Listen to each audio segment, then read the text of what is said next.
নমস্কাৰ যোৰহাট কৃষি বিশ্ববিদ্যালয়ে প্ৰত্যেক বছৰৰ দৰে এই বছৰো কৃষি মেলা আয়োজন কৰে 3 দিনীয়াকৈ।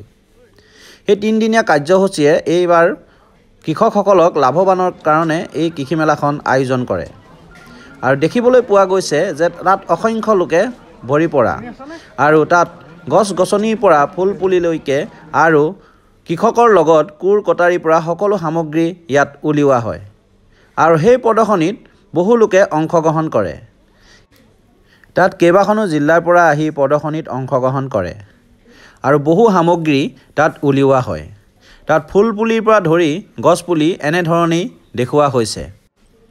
তাত কেইবাখনো নাৰ্চাৰীয়ে ইয়াত অংশগ্ৰহণ কৰে আৰু যিসকল কৃষকে পুলি বা যিকোনো বস্তু বিচাৰিলে ইয়াত সকলোখিনি দেখিবলৈ পোৱা যায় আৰু নজনা কথা ইয়াত জানিব পৰা যায়।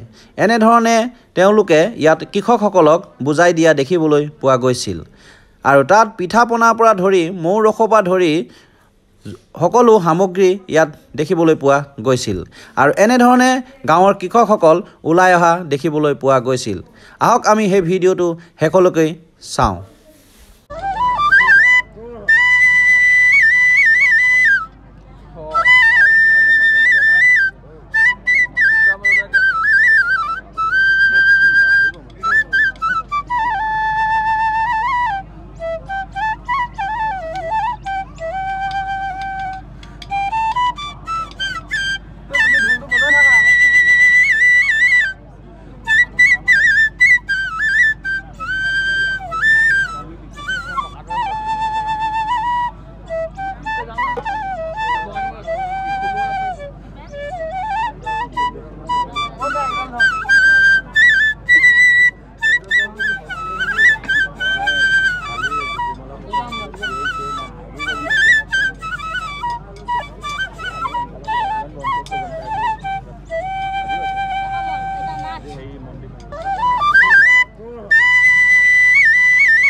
প্ৰাঞ্জল দত্ত তেখেত যদি আছে তেখেত তেনেহ'লে তেখেতে আমাৰ গ্ৰহণ কৰিব লাগে উপস্থিত তেখেত আমি পিছত তেখেতসকলে আমাৰ পৰা কালেক্ট কৰি ল'ব পাৰিব দ্বিতীয় আছিলে আমাৰ Indo American hybrid seeds private limited তেখেতৰ অনুপস্থিত আমি তেখেতসকলক পোৱাৰ ব্যৱস্থা কৰিম আমাৰ প্ৰথম পুৰস্কাৰ কোম্পানী সেক্টৰত আমাৰ প্ৰথম পুৰস্কাৰ লাভ কৰিছে green harvest biotech private limited আৰু মই আমাৰ ডক্টৰ অনুপ দাস ছাৰ আমাৰ মাজত আছে মই ছাৰক অনুৰোধ জনাম